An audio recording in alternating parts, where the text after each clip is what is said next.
Welcome to the Denim and Pearls podcast. Business casual conversation laced with pearls of wisdom.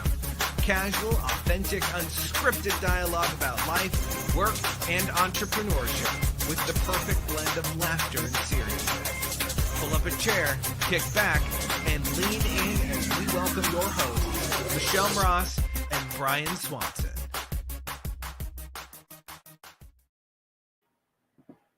I think it's time to get serious now. Oh, man. Welcome to Denim and Pearls. My name is Brian Swanson. I'm Dr. Michelle Ross. And we are Denim and Pearls. We are business casual. with Pearls of Wisdom From the porch. from the Poach. The porch. So, what did we come up? Oh, What? I didn't put our title up there yet. What if? There we go. What ifs? Oh my gosh, we are completely surrounded with what ifs, aren't we? Everything is a what if. Mm-hmm. What if this? What if that? What if this? What if that?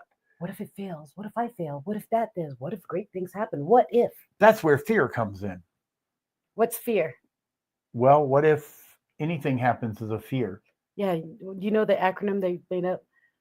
Forced entertainment, always ready to go. I don't know. Oh, I like that. It's false something appearing real. False expectation. False expectations appearing real, I think it is. Yeah, that's a what if. But I like yours. False entertainment. Fierce entertainment. Oh, fierce entertainment. Always rectifying. I don't know. But no, I wanted That's to talk weird. about what ifs because they hold us back. And we were just listening to the song called What If? And what if I do this? What if you say no? What if this? And at the end of the song, he starts saying, what if it works out? What if you were meant for me? And What we if were it was meant to be? Yes. And so I wanted to talk about what ifs. It's a country song, by the way, guys. Yes, it is. But I wanted to talk what ifs because we've met a lot of people in the past couple of months who say, well, what if it doesn't work out? But then I'll look foolish. And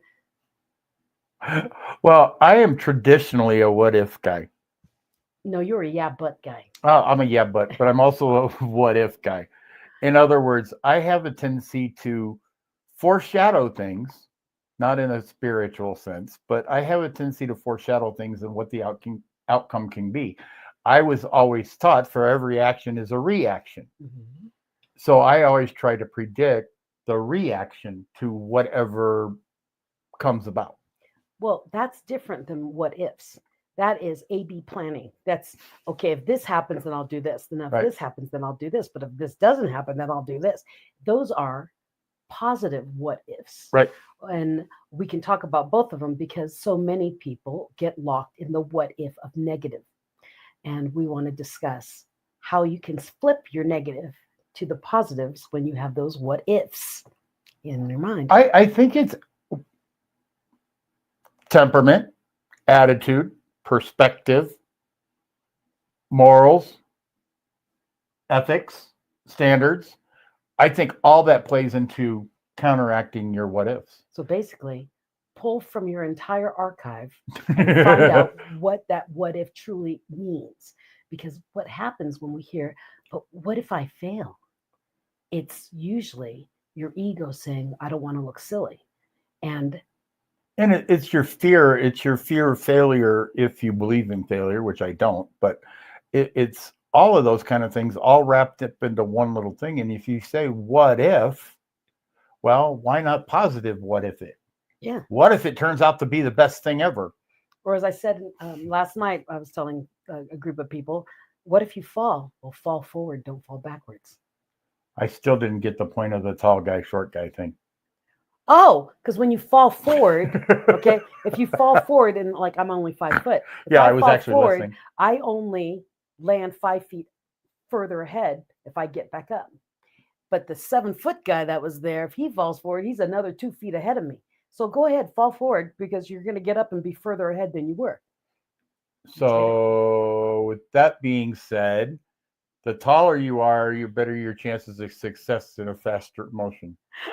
Sure, go ahead, think that.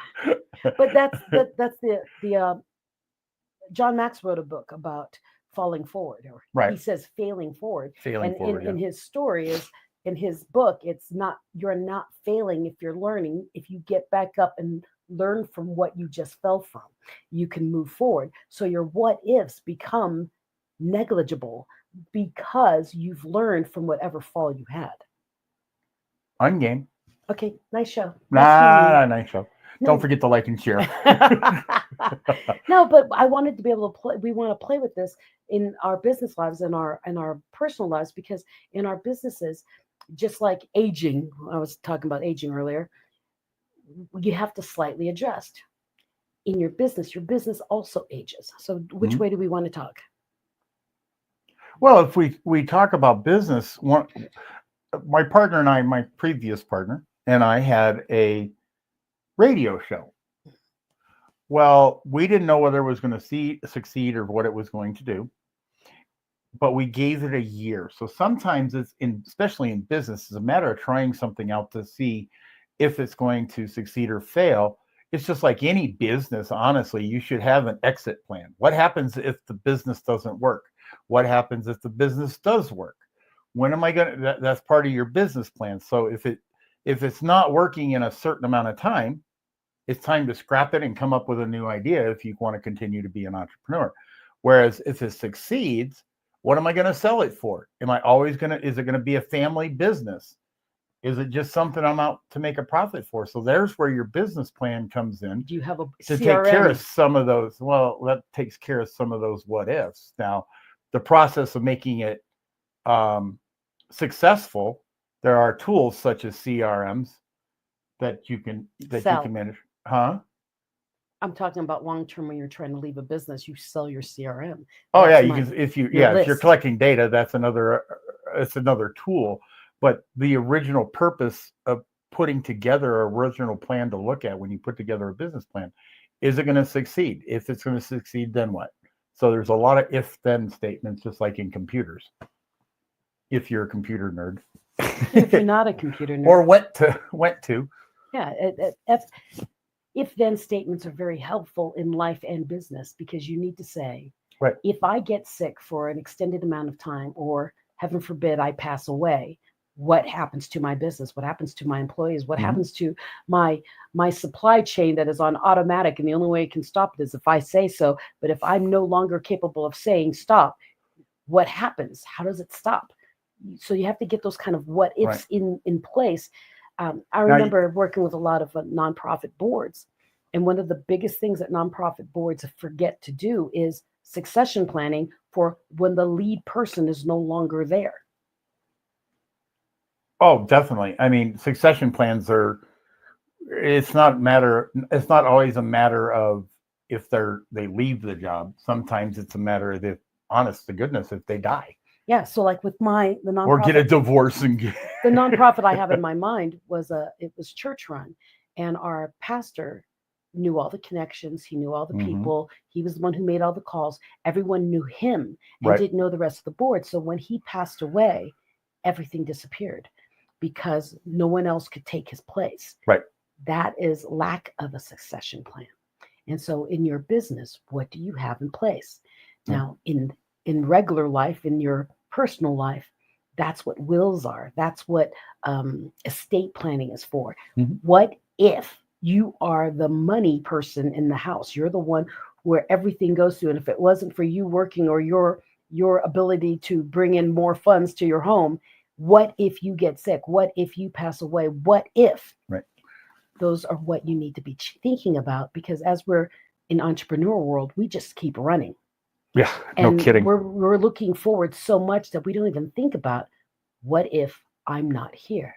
Right. And I know it's a serious topic. I know people don't want to talk about it or think about it, but it's something we have to do, especially as an entrepreneur who is the money in the family. Well, one of the things that I was taught, especially, I do insurance, of course. I think most everybody here knows that.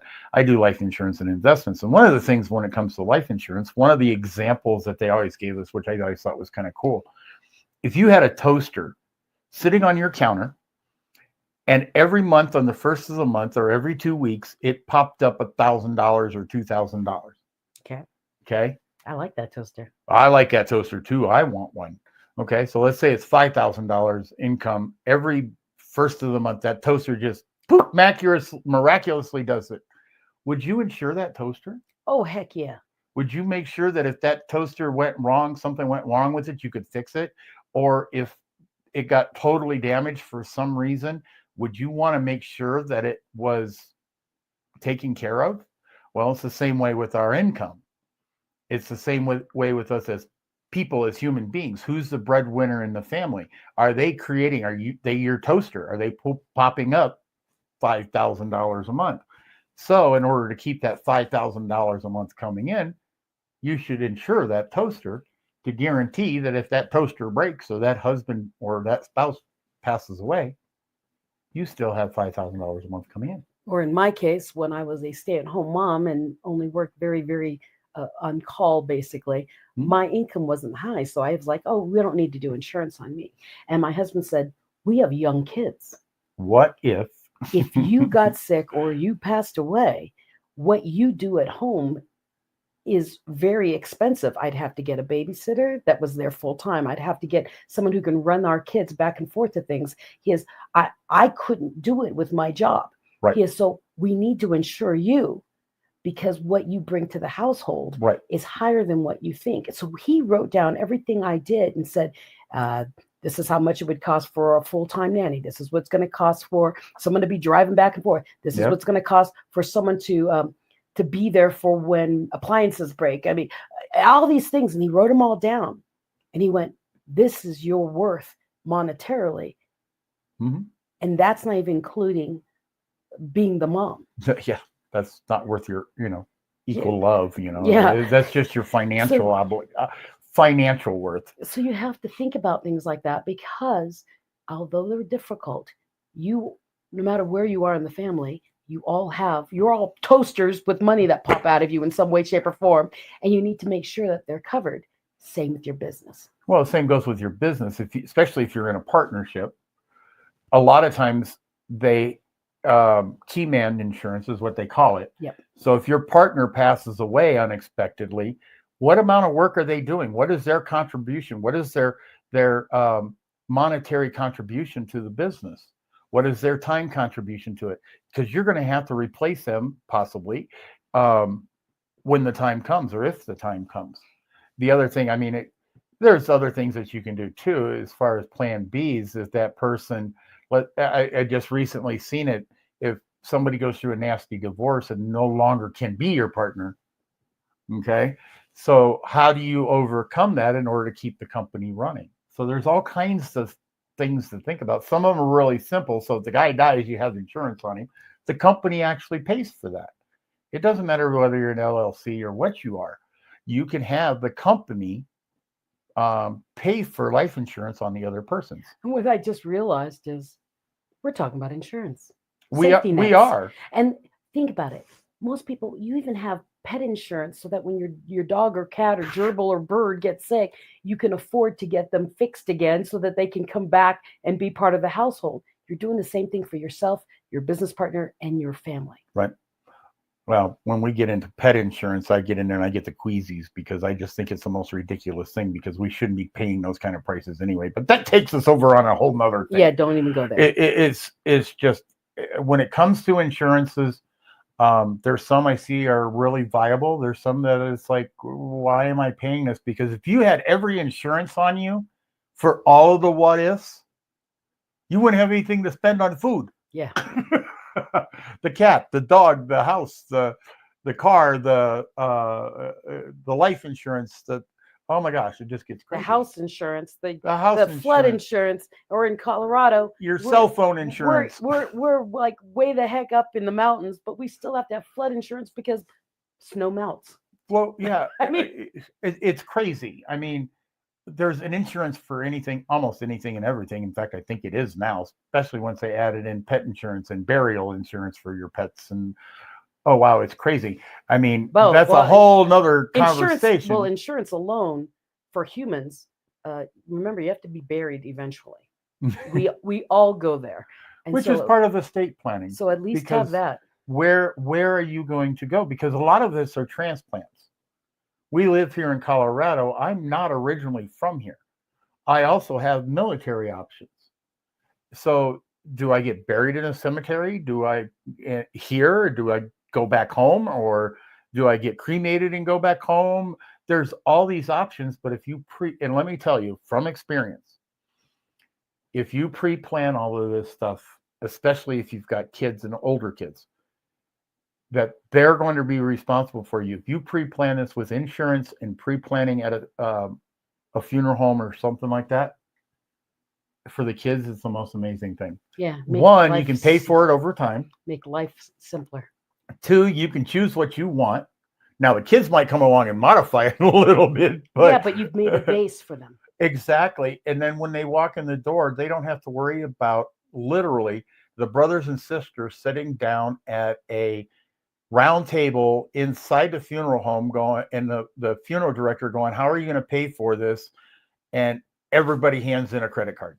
That's horrible. It is a horrible experience. Or if you're an only child like I originally grew up, then it's all on me. Now what am I going to do? So yes, this kind of stuff, and there are ways around it. Yeah, I'll borrow from Uncle John, or yeah, I'll go do GoFundMe. Well, GoFundMes aren't guaranteed either. You just got to hope that you know how to spread the word for GoFundMes and that. Or I've seen it too, where people haven't had this kind of help and they have a little tip jar at the bank. Mm-hmm. Help support a local friend. You know, if you can avoid all that by pre-planning. Now there are ways to pre-plan, and I definitely see a professional and all that other kind of good stuff with it. Yeah. Somebody who like me who can refer you to the proper professionals in certain areas. But it's worth it. It's a what if that you can actually plan for and make it easier on those who are left. Yes. And so even if we're not, installments are a heck of a lot easier to deal with than chunks. Oh yeah. And it's just a good way to, even if you're not ready yet, just get a list. Start writing down, right. What if this happened? This would happen. This, do the whole chain effect of what would happen if you disappeared tomorrow. Yep. And you would see the importance of you and how badly your family needs you and how badly your business needs you and all your clients need you. And that would help you figure out what I need to be doing next to be prepared just in case. Right. And you could take them. It may not be the chunk of change may be one thing that you can do spread out over time, but it might be also different things that you can spread out over time. Because if you've got a higher net worth, especially some of us that are older and stuff, you know, the 23-year-old probably doesn't have a high net worth in most cases out there. But do you need a living trust, or do you need a trust? Do you need a will? And you can do those in pieces as you're here now and you think about it. And then you can bite off a will at a couple $100 or whatever it is to have it drawn up. And then maybe the next time it's a trust.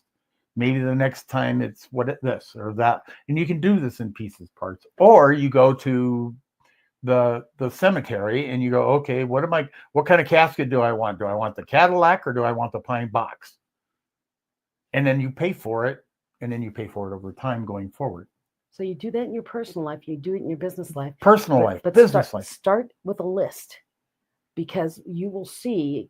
And so do a list and say, me, this is all I do. And then family life, this is what happens with this. Business life, this is what happens with this. And you will see, holy smokes, I need to get going. And decide which one you need to do first. Right. Because if you have one and not the other, one will take the money from the other. Yep.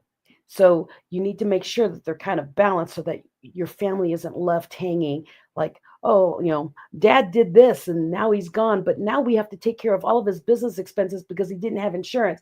And it just throws everything for a loop. Right. Like right now I'm taking care we're looking at a family member and we're looking at balancing all of the things that are going on in his life. And he's like, I'm going to be dead. Don't worry about it. Let it go. That's not how it works. They're coming after something, you know, the government, whatever, they're going to take the house, they're going to take the car, they're going to take all the belongings in the house. It's like, holy smokes, we need to prepare. Right. Do you have a box? So like our friend, I'm going to say her name, Sally Ware, she gifted me a box. It's a knock box. Basically, it's a box of everything that happens in my world and my husband's world, where they all are, all the account numbers, and they're nicely coded. Right. So that when either one of us, God forbid, disappear at the same time, our family can get to this box and know every account number, everything where everything is, all of the property we have all over the place that no one knows, but we have it in our head. There's things like that so that they can say, I'm the next descendant, and this is the paperwork that they gave me saying that I have permission to touch it.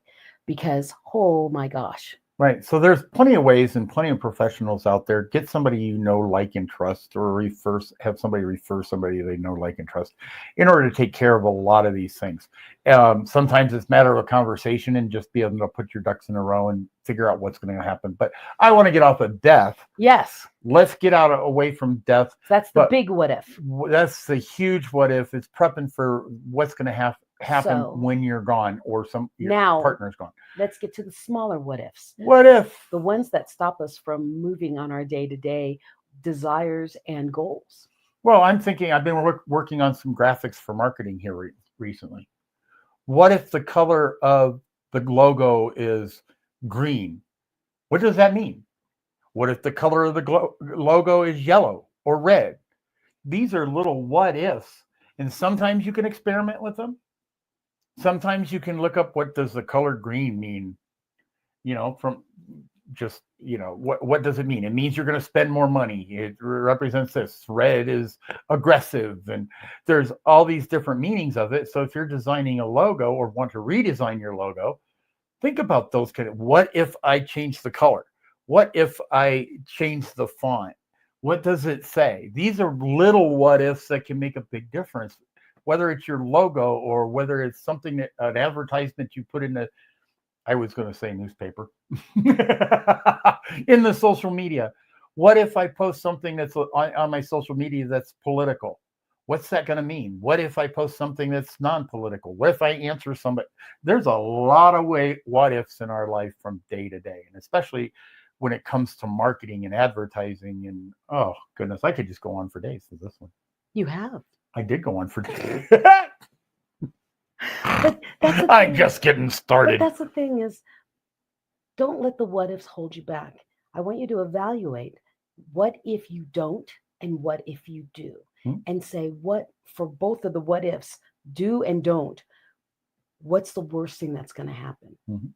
And more than likely, the worst thing that's going to happen is nothing changes. Right. Now, you wouldn't be even evaluating the what ifs if you didn't want change.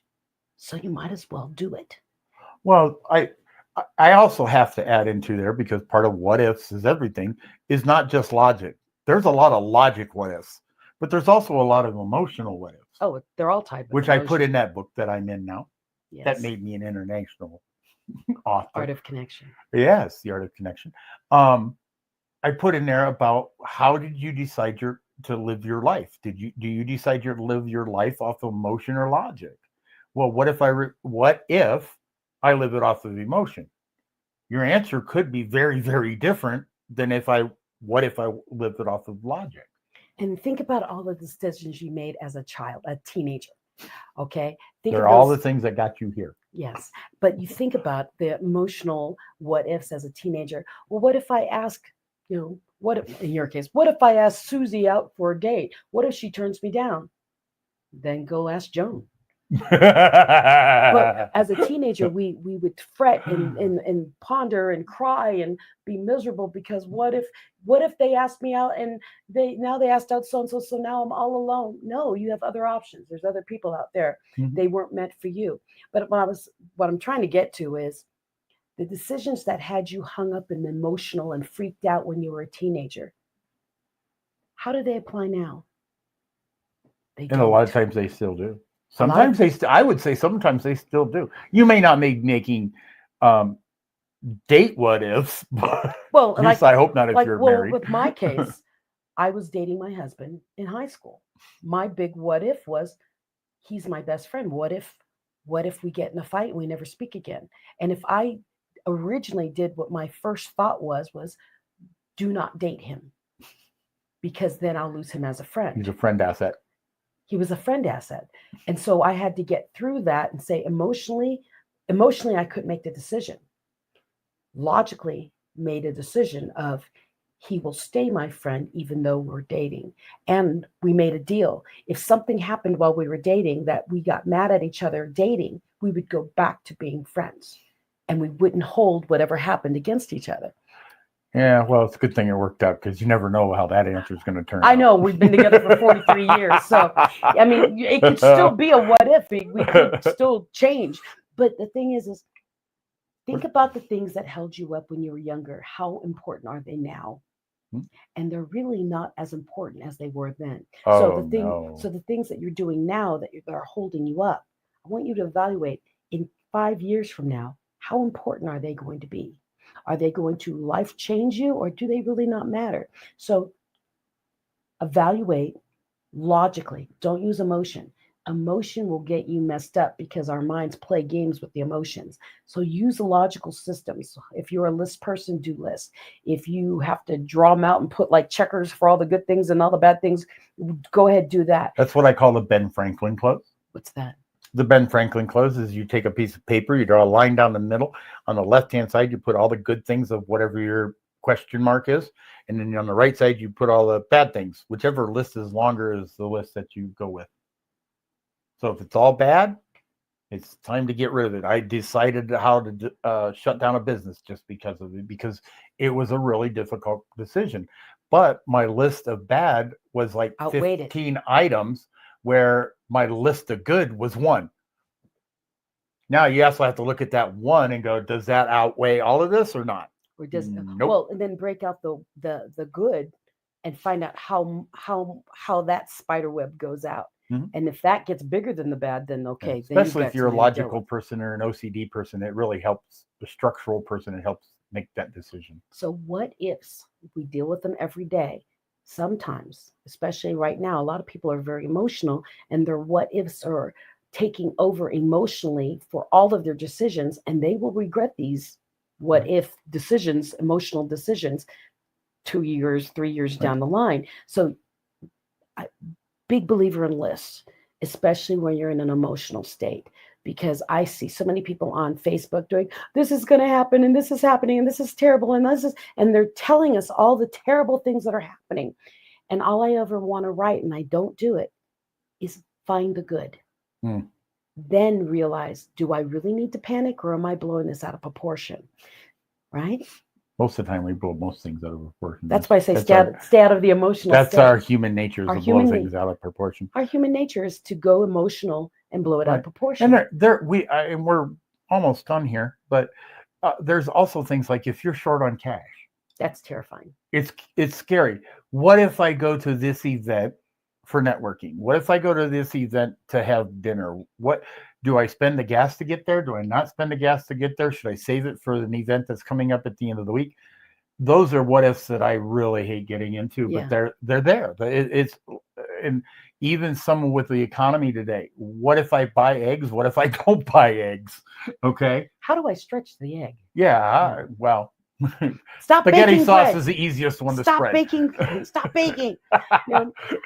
And there's a lot of what ifs out there, and some of them we want to deal with, some of them we don't. But sometimes, so like my idea with easy the what decisions ifs, are. Let's say I'm short with money. What if I've been invited to this, and this? Well, it's going to take me money to go this, and this. And so I will write down this, and this, A, B, and C, and do what are the chances of me closing a deal here? What are the chances of meeting somebody that's going to put me in a better position? Will I make up that investment of going to that event? Mm-hmm. And those are the other what ifs within the what ifs. So if you just go off the surface, I don't have money, I shouldn't go.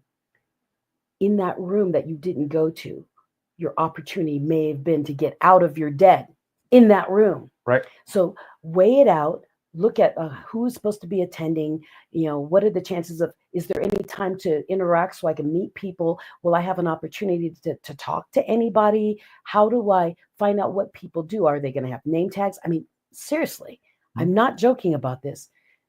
That you can figure out, is the investment worth going to that luncheon?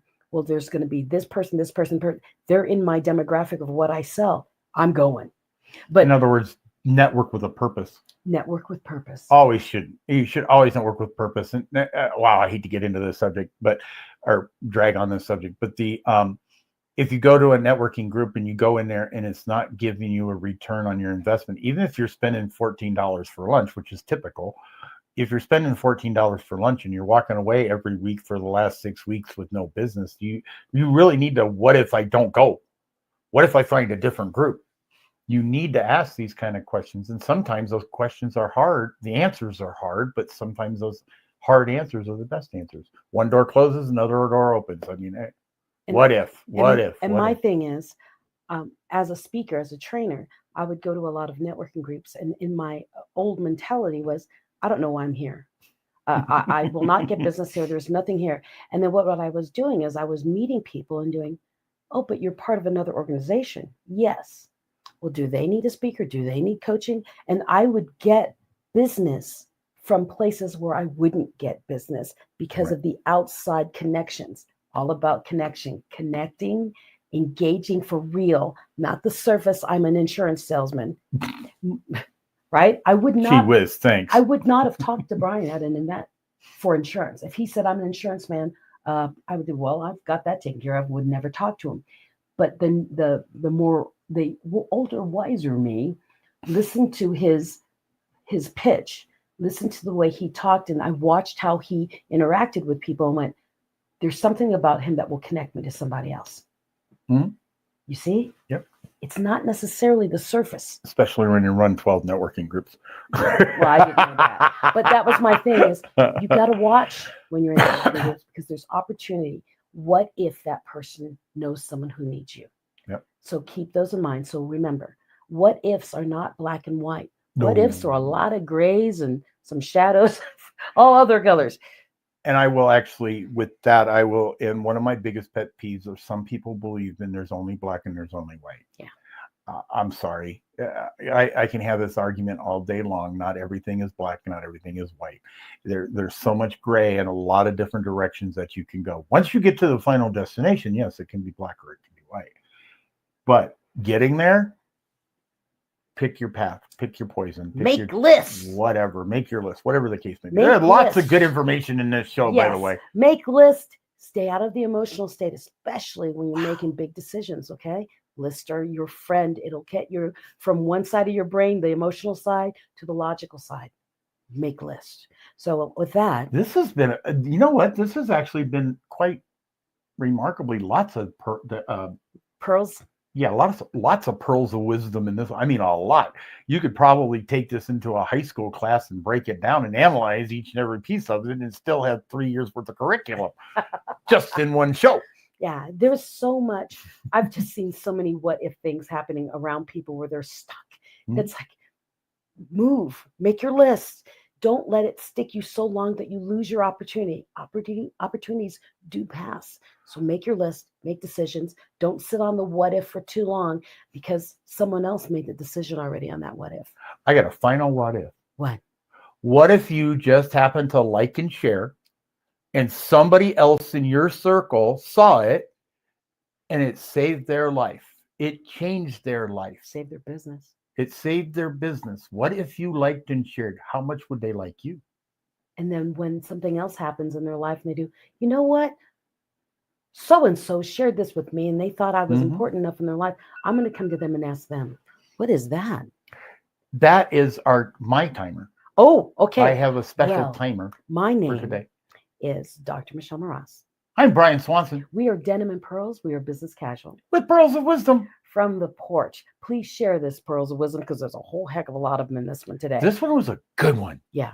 Go take care of your what ifs. Now prove to us it was a good one by liking and sharing. Okay. Take care, everybody. We'll see you next week. Same bat time, same bat channel. Peace. Peace.